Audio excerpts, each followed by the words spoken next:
श्री परमात्मने नमः। कल्याणकारी संतवाणी। विषय सगुण निर्गुण भाग 2।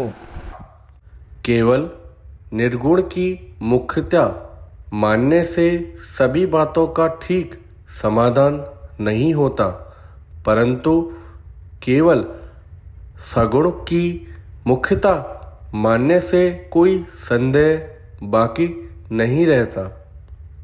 समग्रता सगुण में ही है, निर्गुण में नहीं। भगवान ने भी सगुण को ही समग्र कहा है। असंचयम समग्रम मम।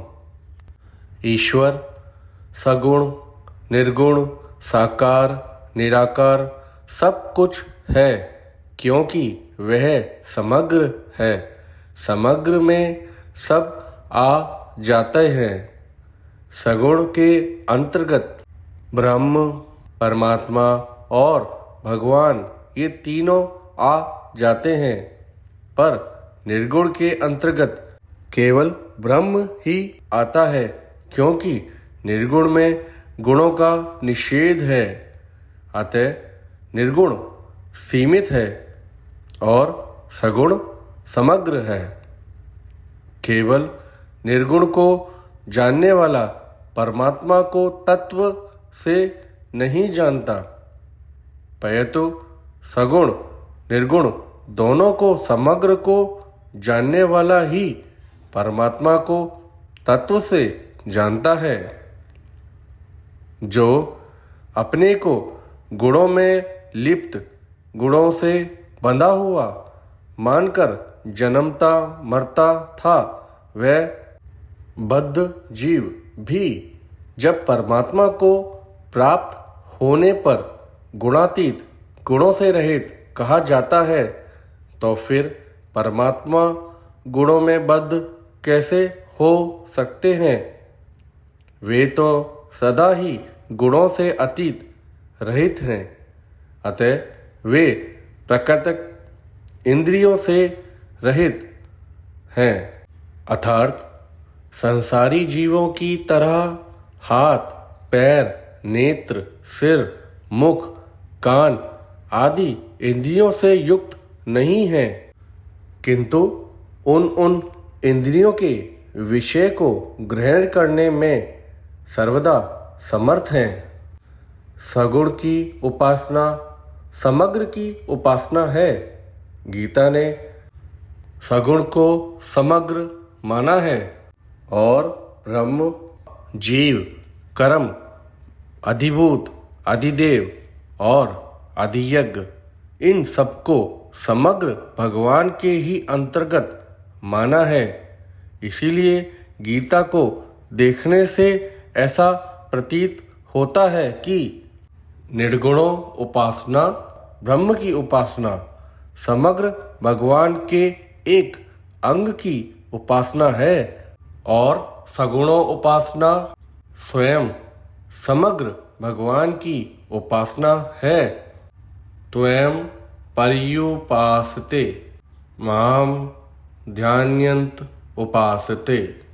सगुण का तिरस्कार निंदा खंडन करना निर्गुण उपासक के लिए बहुत घातक है, अर्थात उसकी साधना के सिद्ध होने में बहुत बाधक है।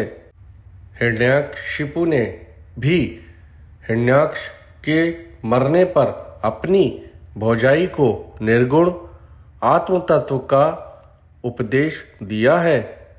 कंस ने भी आत्मा का उपदेश दिया, पर सगुण के साथ उन्होंने बैर किया। इस प्रकार निर्गुण का उपदेश और सगुण से बैर यह राक्षसों का काम है। कोई भी साधक हो, सबकी उपासनाएं सगुण निराकार से ही आरंभ होती है।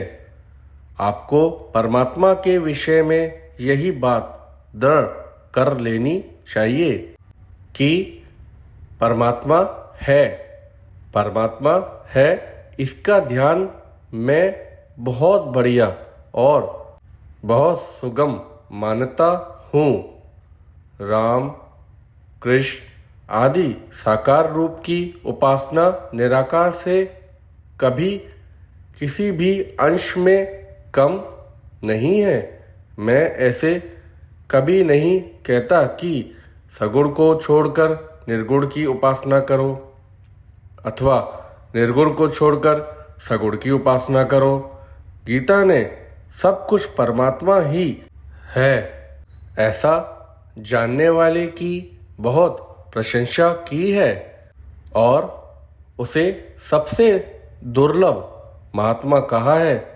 वासुदेवम सर्वमिति सा महात्मा सुदुर्लभा। केवल निर्गुण अथवा सगुण को मानने वाले को गीता दुर्लभ महात्मा नहीं कहती।